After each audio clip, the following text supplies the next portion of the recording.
নমস্কার বন্ধুরা। শনিকে বলা হয় আমাদের কর্মফলদাতা এবং শনি তার দুই হাতের মাধ্যমে আমাদের কর্মের ফল প্রদান করে। সেই দুজন হাত হলো রাহু এবং কেতু। আজকে রাহুকে নিয়ে আলোচনা করব। রাহু আমাদের যে কোনো জীবনে স্টেবিলিটিতে সাহায্য করে, সেটা ক্যারিয়ার হোক, রিলেশনশিপ হোক, শরীর হোক, যে কোনো ব্যাপারের স্টেবিলিটি আনে রাহু। এবং আমাদের বাড়িতে সাউথ ওয়েস্ট কর্নার হলো রাহুর কর্নার। আমি এর আগেও একটা ভিডিওতে বলেছিলাম যে 42 থেকে 47 বছর বয়স হলো রাহুর বয়স, এবং এই বয়সে যদি বাড়ির দক্ষিণ পশ্চিম দিকে কোনোভাবে কোনো ডিফেক্ট হয় তাহলে কিন্তু এই বয়সটা খুবই স্ট্রাগলফুল যায়। ঠিক তেমনই আমাদের বাড়ির বাথরুম, আমাদের বাড়ির বাথরুমের কোমোড, আমাদের বাড়ির যে সিওয়েজ ব্যবস্থা, যেখান দিয়ে প্রণালী জল, নোংরা জল বয়ে যায়, সেই আমাদের বাড়ির অন্ধকার কোনো জায়গা এবং ছাদ রাহু ইন্ডিকেট করে। রাহু হলো আমাদের পিতৃপুরুষের কারক। আমাদের বাড়ির ছাদ আমাদের পিতৃপুরুষের আশীর্বাদই মেলে। তাই যদি বাড়ির ছাদে কোনো ধরনের কোনো অসত্য গাছ উঠছে বা বাড়ির ছাদ নোংরা করে রেখে দিয়েছেন, অনেকে বাড়ির ছাদে শুকনো ভেজা কাঠ রেখে দিয়েছেন, অনেক দিন ধরে ভেজা কাঠ, পুরনো ভেজা কাঠ রেখে দিয়েছেন, বাড়ির ছাদে স্টোরেজ করে রেখে দিয়েছেন, বাড়ির ছাদে পাখিকে খাবার দিচ্ছেন, কিন্তু বাড়ির ছাদটা পুরো নোংরা, পরিষ্কার করেন না, এগুলো কিন্তু রাহুর নেগেটিভ এফেক্ট দেখা দেয়। যাদের বাচ্চাতে রাহু বুধ একসাথে, বৃহস্পতি রাহু একসাথে, সেক্ষেত্রে কিন্তু আরো বেশি করে আপনার এই এফেক্টগুলো দেখতে পাওয়া যায়। যাদের বাচ্চাতে রাহু বৃহস্পতি, রাহু বুধ, শনি রাহু একসাথে, কখনো এরা বাড়ির ছাদের ওপর পাখিকে খাবার দেবেন না। বাড়ির ছাদ সবসময় পরিষ্কার রাখবেন, যত নোংরা হোক প্রতিদিন পারলে পরিষ্কার করবেন। বাড়ির কোমোড, বাথরুমের যে কোমোড, পারলে নিজে পরিষ্কার করে প্রতিদিন। জাপানে একটি রিচুয়াল আছে, জাপানিজরা খুবই পরিষ্কার হয়। আপনি ওয়ার্ল্ড কাপে দেখবেন, আপনারা ওয়ার্ল্ড কাপে জাপানিজরা খেলা দেখার পর তারা কিন্তু সব পরিষ্কার করে দিয়ে যায়। ঠিক জাপানিজরাও কিন্তু আপনার প্রত্যেক দিন তাদের কোমোড পরিষ্কার করে, বাথরুমের কোমোড, টয়লেট কোমোড পরিষ্কার করে। তারা মনে করে এতে আপনার মানি ফ্লো বাড়ে। এটা জাপানের একটা রিচুয়াল, জাপানিজরা করে।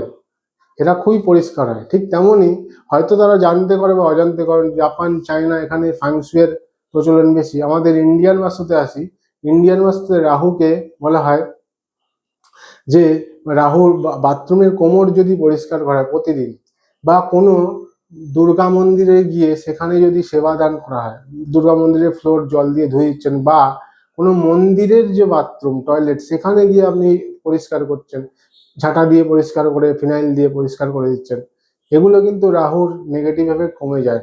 বাড়ির ছাদ সবসময় পরিষ্কার রাখবেন। বাড়ির ছাদে যদি অশ্বত্থ গাছ বা কোনো বট গাছের চারা গজিয়ে ওঠে ছাদ ফাটিয়ে, এটা কিন্তু রাহুর নেগেটিভ এফেক্ট। রাহু বৃহস্পতি, রাহু বুধ একসাথে থাকলে কিন্তু এই এফেক্টগুলো বেশি দেখা যায়। এছাড়া বাড়ির কোনো কর্নার যদি অন্ধকার হয়ে থাকে, সেখানে কিন্তু একটু অল্প হলেও আলো জ্বালাবেন। বাড়ির কোনো কর্নার কখনো অন্ধকার রাখতে নেই, এতে রাহুর নেগেটিভ এফেক্ট বাড়ে। কারণ আমি আগেই বলেছি, শনি তার দুই হাত রাহু কেতুর মাধ্যমে আমাদের কর্মের ফল প্রদান করে, এবং রাহু দেয় স্টেবিলিটি। বাড়ির দক্ষিণ পশ্চিম কর্নারে যদি ক্র্যাক থাকে, দেওয়ালে ফেটে গেছে, দেওয়ালে উই পোকা, দেওয়ালে পিঁপড়ে ঢুকছে বেরাচ্ছে, সেক্ষেত্রে কিন্তু এগুলো রাহুর নেগেটিভ এফেক্ট মনে করা হয়। এইসব বাড়িতেই দেখবেন যে অলৌকিক, মানে বলে না যে বাড়িতে নেগেটিভ এনার্জি আছে, এইসব বাড়িতেই বেশি দেখা যায়। এগুলো রাহুর নেগেটিভ এনার্জির ফল। রাহুকে যদি পজিটিভ করতে হয়, বাড়িতে যেখানে ক্র্যাক আছে, বিশেষ করে দক্ষিণ পশ্চিম কর্নারে, ওই ক্র্যাকগুলো কিন্তু সারিয়ে নেবেন। মেঝেতে ফ্লোরে ফাটা থাকলে সারিয়ে নেবেন, ছাদ ফেটে থাকলে সারিয়ে নেবেন, ছাদ পরিষ্কার করে রাখবেন। বাড়ির বাথরুমের কোমোড এবং বাথরুম, টয়লেট সবসময় ঝকঝকে রাখবেন, শুকনো রাখবেন।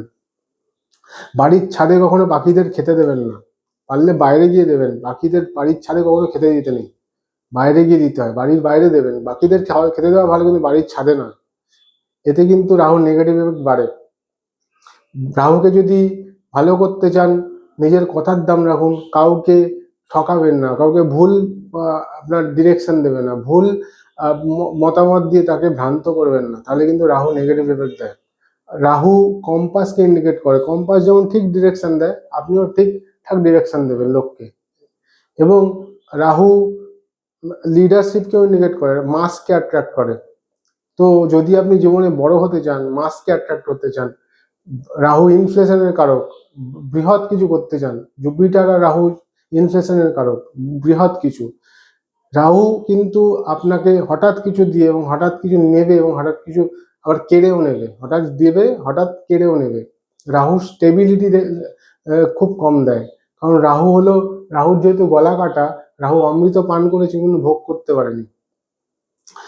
তো রাহুকে যদি ভালো রাখতে চান তাহলে শান্ত হন, তমগুণকে আপনার ব্যালেন্স করুন, বাড়ির দক্ষিণ পশ্চিম কর্নারকে ব্যালেন্স করুন, এবং ছাদে কখনো ময়লা রাখবেন না, ময়লা করবেন না, ছাদে স্টোর করে রেখে দেবেন না।